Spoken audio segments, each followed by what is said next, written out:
profit muscle. Jamie Foxx is he's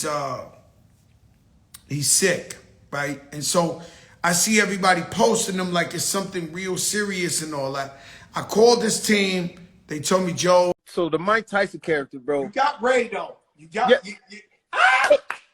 Hey, you know what, Fat Joe, you make it do what it do, baby. Yeah, and you know, I love you, baby. ¿Estás escuchando? Yo. But it's always characters, Joe. So now the Mike Tyson character, and the reason this is so important because, bro, when I first started doing stand-up comedy in LA, I'm burning it up. And that's back when it was like, you know, you see Rock Out, you see Eddie Murphy, you see everybody. And we were like gunslingers, right? So I was a young dude, 21. 20. I'm on stage and I go to my Mike Tyson joke. And when I go to my Mike Tyson joke, nobody laughed. You know why? Mike Tyson is in the audience, right? And the dude yell out this with Mike, yo, Mike is in here. And I was like, oh, shit. And that's when Mike was knocking motherfuckers out for just looking at him wrong. Okay. So the black girl in the front, like, what you gonna do, Jamie? You gonna do your little joke? You scared? I'm like, yo, bro, chill the fuck out, right? And then the dude yells out, yo, Mike said do the joke, but that shit better be funny. So everybody went from looking at them to looking at me. I do the joke. I get a standing ovation. Mike runs up to me after, there he is. Come here, you crazy motherfucker. I want to hang out with you. Come on, talk to you. Come in. Let's go. Let's get in the car. And so I get in the car and I'm starting to hang out with Mike Tyson.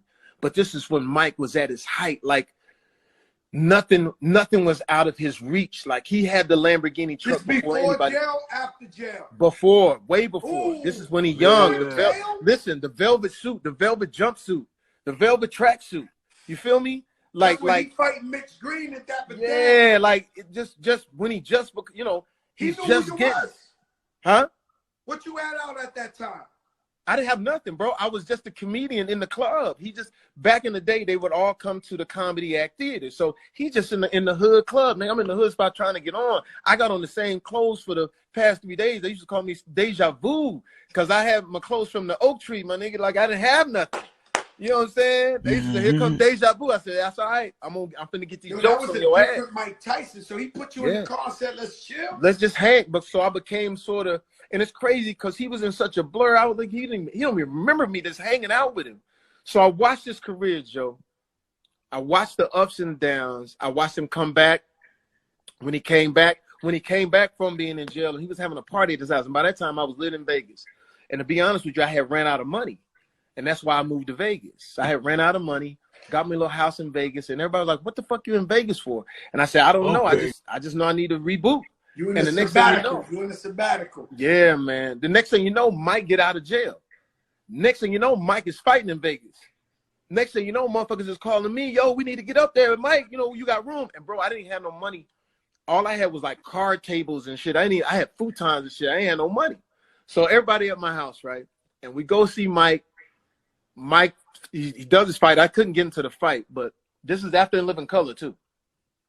I couldn't get into the fight, but we go to the after party at Mike's house, and Mike is holding court, right? And everybody, Stevie Wonder, everybody. And this is when you saw what Mike was going through. Like he was still sort of like trouble. And for some reason, he didn't like Cisco.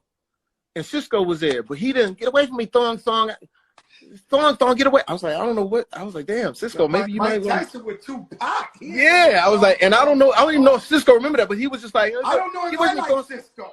Like, breaking news, I don't know if the tough guys really like Cisco. I don't know, but I mean, I thought Cisco was great, but Mike was just not happy. Whatever it was, Mike was not having it. Get away from me, Thong, whatever it was.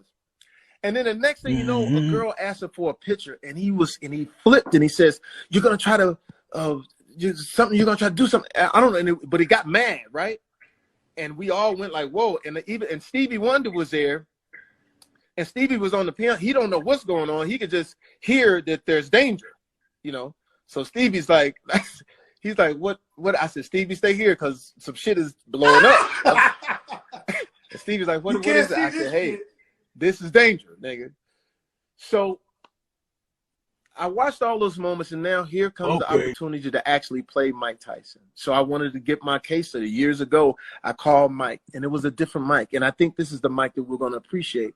I called Mike on the phone, and it was different because it was after everything had settled. I said, Mike, how you doing? All praise to Allah, my brother. I'm just happy. How are you? I said, I'm good. Why are you happy? I'm just happy because I don't have a whole crazy amount of money anymore. So I'm happy. I said, why would you be happy about that? Because I don't have any vultures around me. No people trying to take anything from me anymore. So I'm just happy. It's a different mindset. I don't have the craziness. How are you, my good brother? And I was like, that's it. I said, Mike, that's the person. It's the person who's quiet now, the person who's settled. And the movie we tell is the reflective.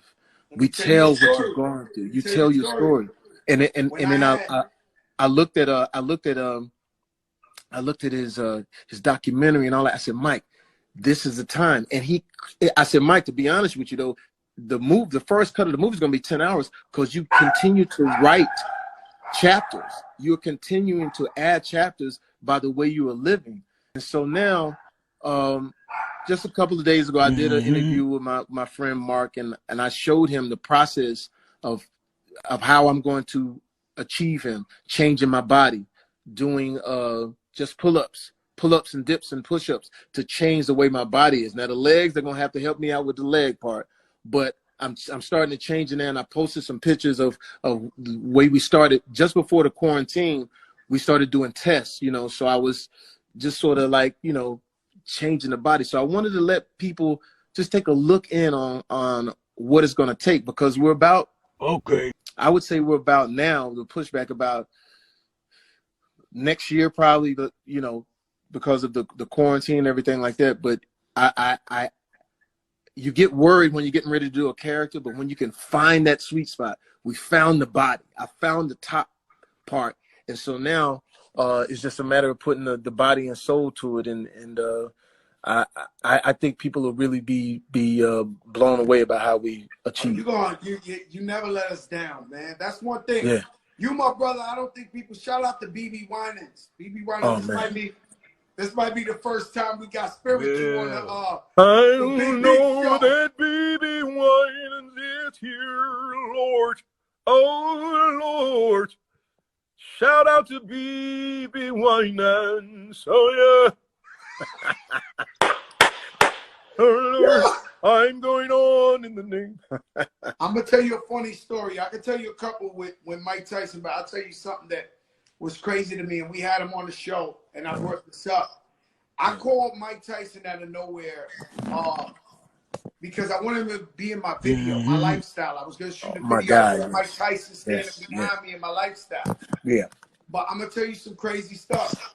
I never forget, I was in the car going through Central Park. I called Mike in New York. A beautiful day. And I said, Mike, what's up, man? This your brother. He was like, who's this? I was like, yo, this is Fat Joe. And he was like, what do you need, Joe? $1 million? You want to spend you $1 million? And I was just like, I love Mike Tyson, but I'm not his best friend. Right. And he just, the first thing he said was, do I want him to send me $1 million? Wow. At that point, I knew people must be hitting this guy for so much money. Yeah, that's man. out of this world. And I said, no, Mike, I don't need $1 million. I want you to come in my video. He was like, now I'm training for a fight. I can't do it, my brother. And I was just like, man, they must really hit this guy up for money like no other. Yeah, man. And he was giving up the money. Yeah, and that was the thing. It's like he didn't really care about the money. Yeah. And without giving away too much, it's like he wanted to be the champion, but at the same time, he just wanted a better life. He wanted to be in love. He wanted all the things that we want is just being thrust into, at 18, 19 years old, $60 million in his pocket from Catskills, New York, from the hood where, he thought a life of crime would be his life and maybe he'd die early. So next thing you know, he's rubbing elbows with some of the most incredible stars in the world. Think about it. Michael Jackson was famous. Michael Jackson is famous. Of course, we all love Michael Jackson. Michael Jordan is famous. We all love him. But both Michaels go to see Mike fight. That's how big he was. And so, and he still is. And so now to don that character, I think will be not only challenging but it'll be fun too. You remember, Joe, his party, when you go to Vegas, how many look, Vegas turned into Pimp City. Everybody, I went to Let me tell you something. I got the greatest Mike Tyson story. I've told it before. Right. Okay. He said it's too long for this, maybe, right? No. So, I told it before, but I'll tell you. We have a show in Jersey. Big Pun, rest in peace, was alive. Oh my God. He was #1 in America, platinum, first Latino. I'm talking about that time. Big time. So we had a show in Jersey. They closed down early, and Pun was like, "Yo, let's go to the tunnel." Now the tunnel is where you get shot, stabbed at. You got to go 100 deep. He said, Right. "Nah, crap. Me and you too deep. Let's go to the tunnel." Wow. And I'm like, "Yo, Pun." He was like, "Yo, twin, you know my shit #1. I want to go and feel it." Tunnel was the absolute hood of New York. People sneaking in guns in their boots, razors, like. Wow. So I said, "All right, Pun, let's go." It's like 2:30 in the morning. We get in the security. So the security is like, "Yo, y'all got to take off your boots."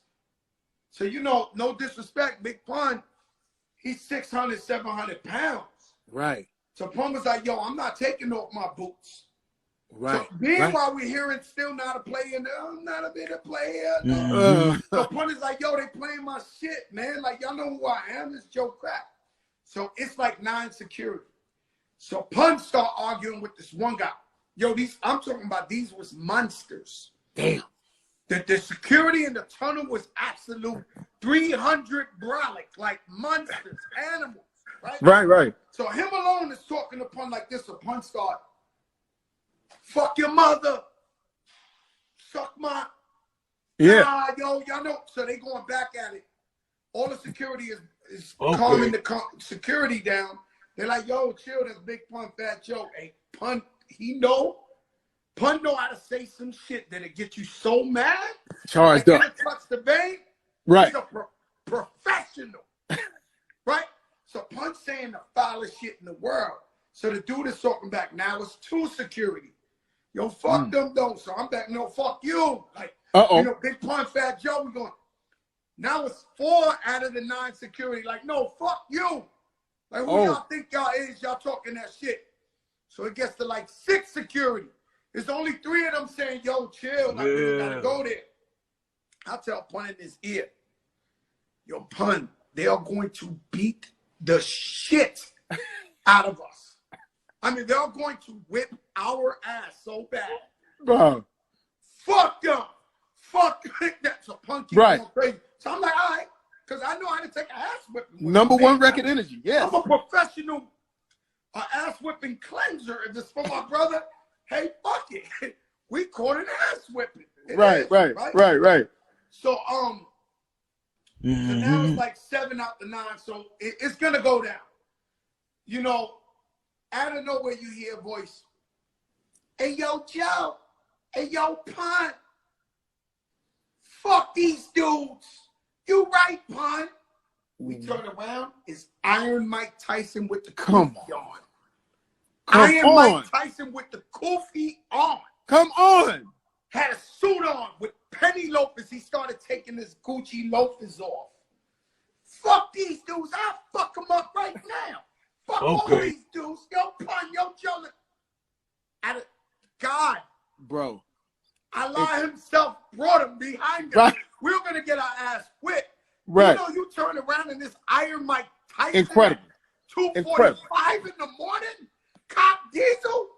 Boom. Ready. It wind up happening. The security that started with Pun started running away from Mike Tyson, and Mike Tyson was chasing him around the car. And at one point, he turns around and he goes, "Yo, Joe, yo, Pun, stop Mike Tyson. Yo, chill. Tell Mike Tyson something." Security was running, B. Bro. Josie, baby. That's Black Forrest Gump shit right there. That's Black. No, it happened in real life. That's amazing, man. That's what I'm talking. The power of Mike and what he was and what he is now, and the ability to have. We thought we was gonna lose Mike. Let's just be honest, man. We thought the way he lived, we thought we was gonna lose him, because it was like, how does someone maintain that bright of a star shining that bright?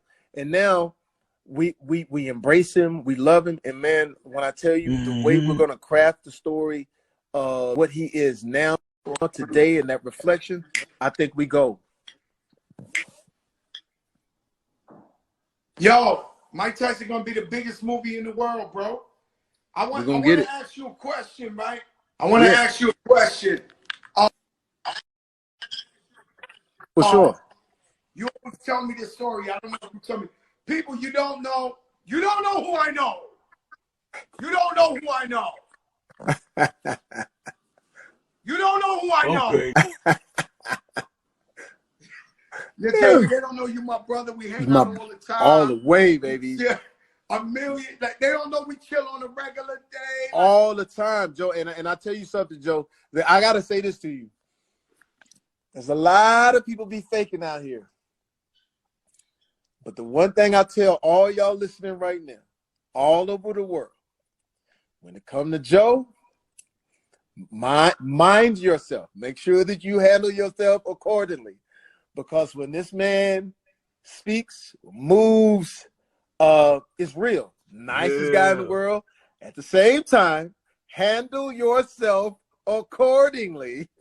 Because out of all of the people that I see, you know, and I see the rap, the rap, you know, and everybody got the persona and whatever. I be like, I understand. But when it comes to Joe, man, that side is secure. Be careful. But at the same time, the joy that you bring people in every endeavor, Joe, when you walk in, when you grab the mic, the way you talk, the way you tell your stories, it's like I constantly have popcorn on me because you are a walking movie. I just can't believe your life, from the stories of how you came up and how you stood firm, man. And I think that's one thing. Like, you've always stood firm. You've always told the truth. You can't scratch you and see anything underneath it. You feel what I'm saying? Like, a lot of these guys, you scratch them and you say, okay, that's really not it. Okay, that's your persona. But Joe, I gotta say, man, and it's from the hood to the White House and everything in between. And that's what I think. That's why we've remained friends. But it's because I want to be in your orbit. I want to see how you see things. When you showed up on the boat, and the way your suit was, the way you were, I said, oh, he always got the fly shit. It's always that's something to marvel, man. And like I said, they don't know that we hang that much, man. But look, in our business, that's a rare thing. That's a rare thing to have a relationship where you could call somebody and really be like, yo, I'm coming, I'm there, I'm whatever. Don't even worry about it. You know what's crazy is we see each other in the club and we're like screaming, we hugging through the whole club. Like, you're on the other side. I'm like, and your whole crew. Yeah, like, man. And then when your music, nothing can stop me. Your mother we go crazy. And you know, I had Bree on here when he did the little Teddy Riley stuff. He gave me the exclusive rights to the first interview. Oh my God, man! How about our little brother Bree, man? Nah, he became ultra famous that night. Yeah, man, and you love it, man, because he's so funny with it and so. But you know, like, that dude was so instrumental in all of my music, every nook and cranny of it. And you know, me and Breon have fought in the club. Me and that little nigga, we go at each other and love each other. I remember we had a fight at the Usher concert at the House of Blues. Me and Breon arguing over some shit, turning tables over, and Usher was up there moonwalking, looking at it like, what the fuck is y'all doing? This motherfucker's in the middle of the moon. So that's my guy, man. But he found slow jams. He found Breon brought Kanye to my house when Kanye wasn't even Kanye. Okay. I was like, who is that? It's Kanye. Around that Gold Digger time? No, before. I was doing a party. He brought Kanye to the house, and Kanye was like, I said, yo, they say you a rapper. I said, you got to rap for me. I want to hear you. That motherfucker rapped and killed that shit. And then he said, I got a song. And he said, it goes, she says she wants some Marvin Gaye, some Luther Vandross. We did that in my house. A little Anita. But definitely said this for, are you gonna be? Are you gonna be? Are you gonna be? Are you gonna be? Are you gonna be? And Breon found that shit. And then Breon took me when found that. Yeah.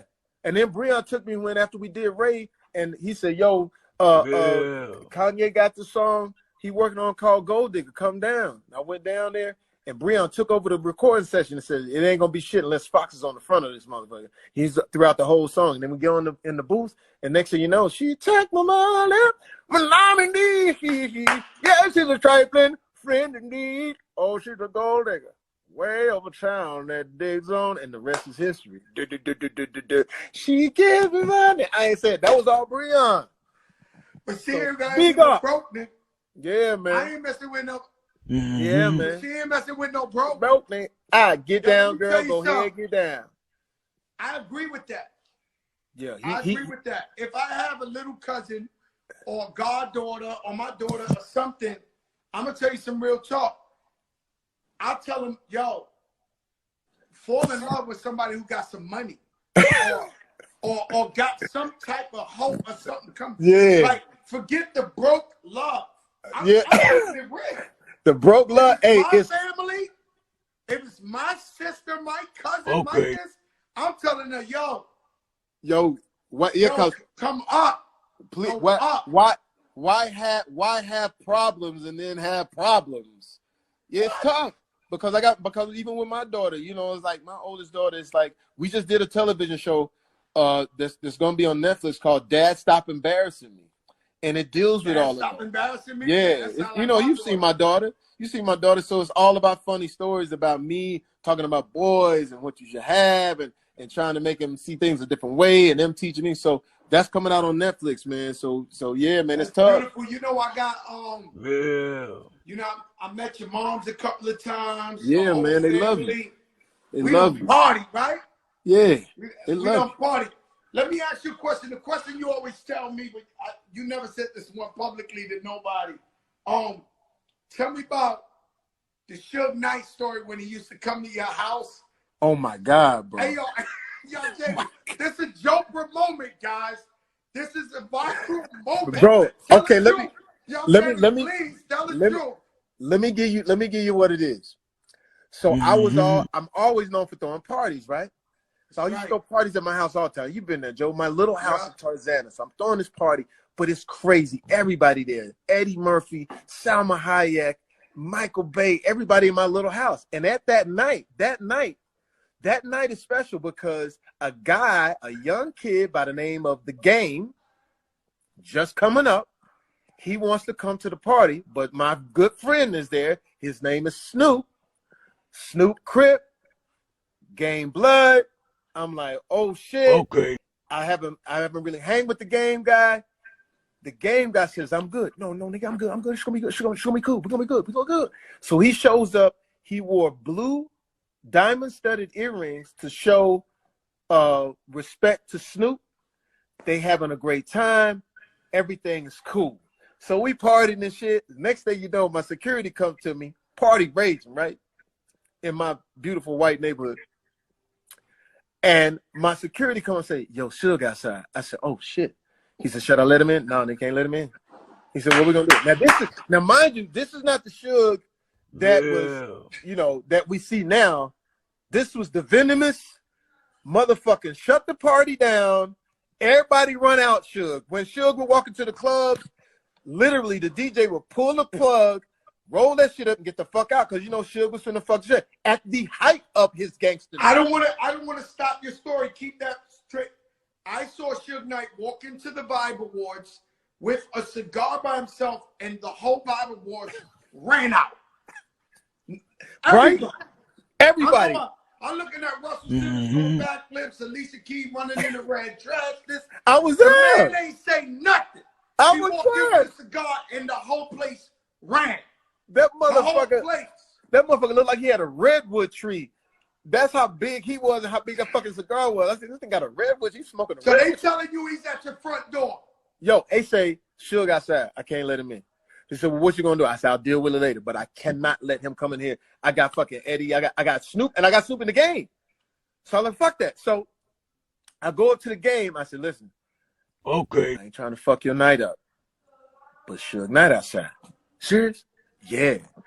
They don't say nothing. Him and his boys. I don't know what the fuck happened. I don't know what happened, but them motherfuckers creeped out the back of my house like on some. I said, oh my God, I don't know what the fuck they about to do.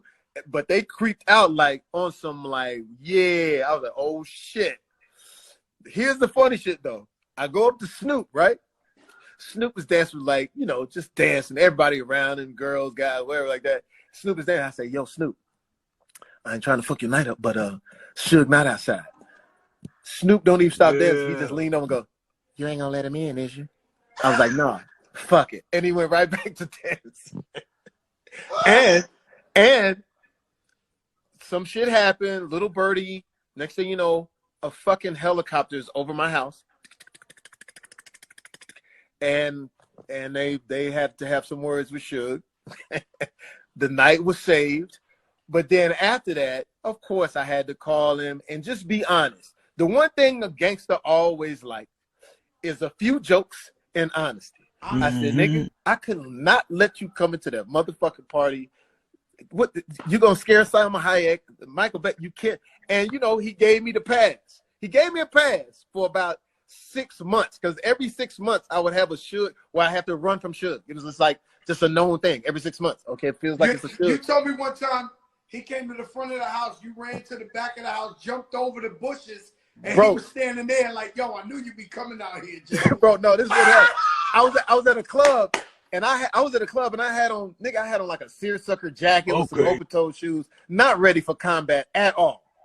You feel me? And he's trying to get in the club. I don't know that the club owner didn't want Suge in the club and told Suge that Jamie Foxx said, you can't come in the club. So I'm just sitting in the club. People keep coming and say, yo, Suge outside. I'm like, that's great. I'll talk to him when he gets here. Then another nigga came on, yo, Suge outside. Oh, that's great. When he comes in, maybe we'll have a drink. And then somebody said, Suge. I said, wait a minute, this is weird. Then my boy called me and said, yo, he's driving up. Yo, Suge is outside. I'm turning around and going back home. I said, what? So I was like, wait a minute, something's off. So I sneak out the back with my boy Johnny Mac. We get in our truck, and as we're driving through the alley, I see Suge walk past the alley like the fucking missing link, I said, oh, that's him. So we had to go down the street. I gave my boy my phone. I said, listen, go talk to Suge and put Suge on the phone. So I went down the street. My boy bravely goes up to Suge and says, Foxx want to talk to you. Suge grabbed the phone and said, it ain't cool no more, nigga. Click. I was like, oh, shit. Fuck. I hear my boy say, put it back on the phone. Put it back on the phone. I got to get this right. Because you can't let a gangster simmer for 24 hours. So they get him back on the phone. I said, Suge, and this is how I flipped it. Suge, man, what's wrong? I said, I can't believe you wouldn't let me in the motherfucking club, nigga. I said, Suge, who told you that I didn't want you in the club? The white boy at the front. So you going to let the white man.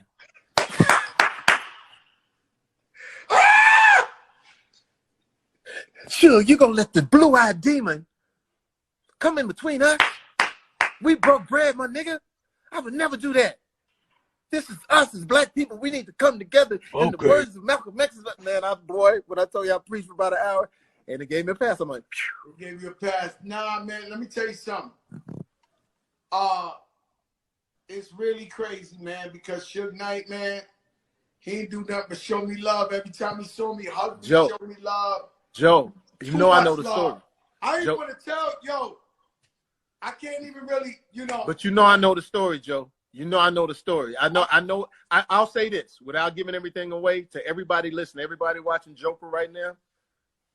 The one person that he always had respect for is Terror Squad, Fat Joe. Now I know the story about the guys in line, because Dre and them told. All right, he's on. You got to tell that story, Joe. So they at the BMI Awards or the ASCAP Awards.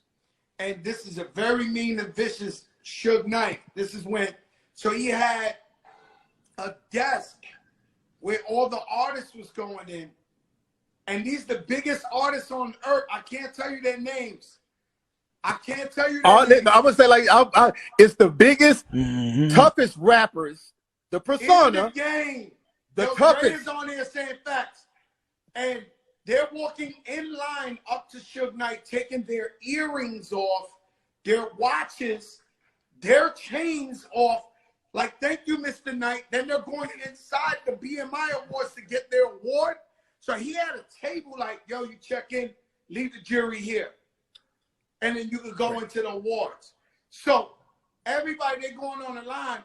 Cool and Dre is on the line. Because the only way you could get in was through him. Wow. He was like the registration and take off all your shit. And let me tell you something. Shout out Kenny Burns. Cool and Dre said they walked up because, you know, they good news. They're not gangsters. Yeah. They walked up to him and he said, you them guys, you them kids, Cool and Dre, huh? You down Terror Squad, Fat Joe.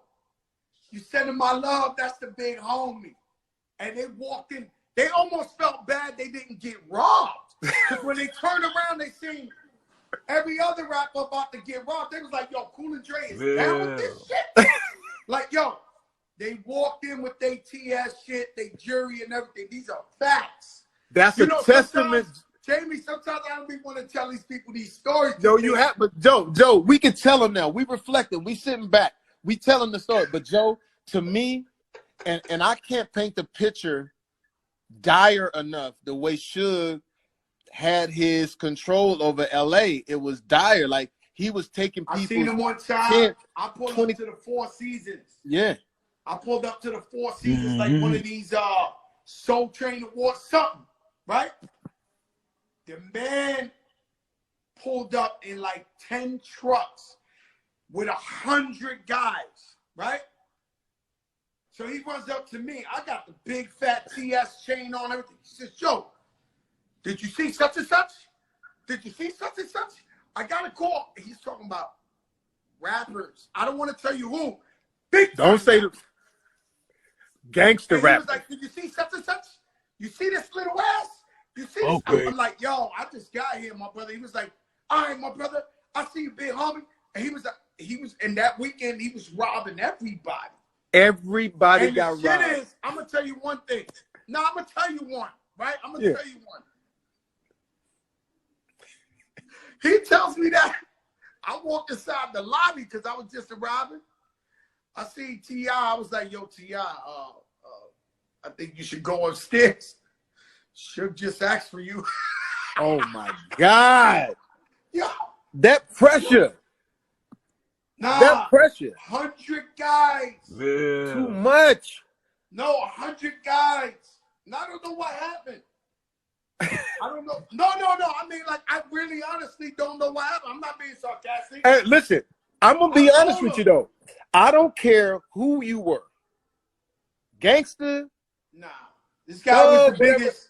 At that time, you really had to be smart the way you move. Bro, this guy was an animal. Yeah, you had to be smart because with nothing but the realest guys running around him, and he had 300 million. Yeah. You had to be strategic. You had to like me being a comedian. Like the motherfucker put some pressure on me one night. We at like Barry's, right? Late night. We have Barry's down in LA on 3rd, whatever. So we're going to get some knees. So I go in, you know, he said, hey, nigga, how come you don't make no jokes about me? Because I want to live. Because I want to live? Like, I want to live. Like, he said, tell some funny jokes about me. I said, sure, come on, man. Cut that shit out, man. You told some funny jokes. You had beef with this dude. Man, I said, bro, I'm not falling for that shit. Okay. And so it was just like I said, that pressure was amazing. But at the same time, Joe, a testament to you, man. Nobody ever fuck with you. And that's because you're good. Because you're a good dude. And I'll follow with this. Handle yourself accordingly. You gotta handle yourself accordingly. There's no tolerance here. Yeah. I love it, man. Listen, man. I can't tell you, it's too much. Too real. Joe, I can't tell you I tell you what, man. I have had incredible times with you. This has been fantastic. I want to say this for all that you do, man, and talking to the people and giving them these gems, what we need. So necessary right now in these crazy times of what's going on and what we're dealing with, from COVID to the police officers, and I appreciate that. And for those of you, this is Juneteenth.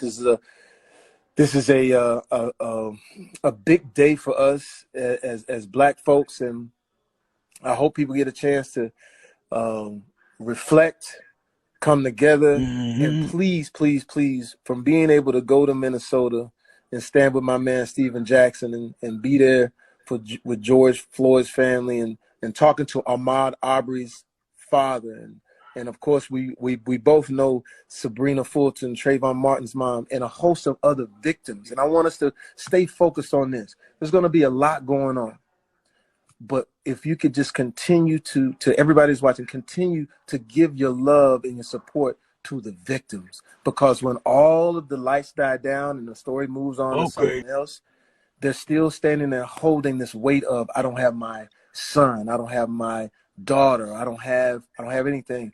We have maintained relationships with these people, and I can tell you, man, they strong. In spite of everything, they realize how important they are. God bless Rayshard and his family. What a beautiful guy, bro. Beautiful guy, man. In the video where he was talking, what a beautiful guy. I saw it, man. And all I can, but this guy right here was just, I was like, man, he's just a beautiful guy, man. None of them deserve it.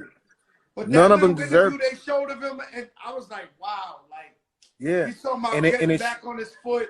And there's a lot of people, man. This government, they stay on everybody's necks. Parole, probation, like, learn something, parole and probation. Have compassion. Like, man had 3 kids, and he was talking about his little daughters and his wife. And he did time, but he want to come back. He want to be good. He want to be a good man. And these people stand over you. You know what I mean? And look what happened to him. And he got his life taken in. And here's the thing, man. What happened to the compassion of like, yo, give him a pass, bro? Not right now. But it shows you. Come to prison tomorrow. But it shows you the insensitivity and the desensitizing of the black man and the brown man. The reason Juneteenth is important is because the reason they hung us in those trees, Joe, and the reason that they had picnics and watched us hang, because they wanted to desensitize you to a black life and a brown life. Okay. So that now that gets passed on to us, that when we see black life, even us as black people, we get too comfortable with just, okay, my cousin died, Lil Ray died. We have to get our sensitivity back. And that's why Juneteenth is important. Let's get back to sensitivity. Let's get back to, and let's stand firm. I will tell you this. When I went to those marches, and the media didn't want to show you this, they were peaceful, man. 20, 30,000 people, and it was white, 90% white in San Francisco, 90% white. And that's why I appreciate, man. We're gonna get it because these young white kids were holding Black Lives Matter. One quick question. Yeah. One quick question. Lighten up the conversation. Shout out to Kenny Burns, my brother on the check-in. Versus battle right after this. This is why I came on early. We got Alicia Keys. Yes. We got John Legend. Yes. Battle with the Keys. Oh my God. Who do you have Jamie Foxx tonight? Oh my God. I gotta go with Alicia Legend. Alicia Legend? You faked me out, man.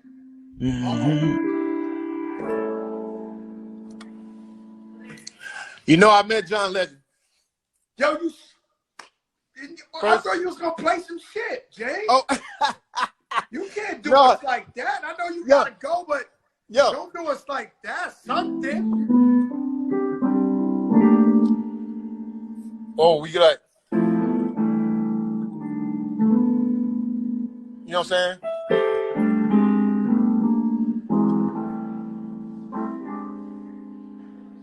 Okay. Sing something for me. Sing something for me. Let's see.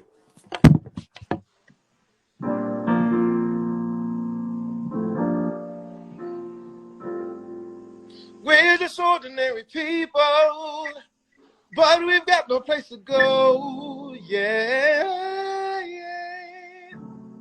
We're just ordinary people tonight. Yeah. Fat Joe, bro. You know what I'm saying? A little something, man. Joe, man. Listen, bro, I love you. Thank you so much. Thank you, man. All right. Jamie Foxx, I don't want to look, I want to speak, I want to think positivity into existence. I want to believe he'll be around forever. Let's all pray for Jamie. He's currently in the hospital according to the reports. Have a great fight for Prophet Muscle. I created that word Kinga, which means we all people are descendant of righteous kings like God with a good heart. The only man in the world who can do handstand push-ups with his fist on concrete. I see what kind of good person you were. Boom, that was it. Roger. Tell these Kingas. subscribe to the Prophet channel. Oh, they got you.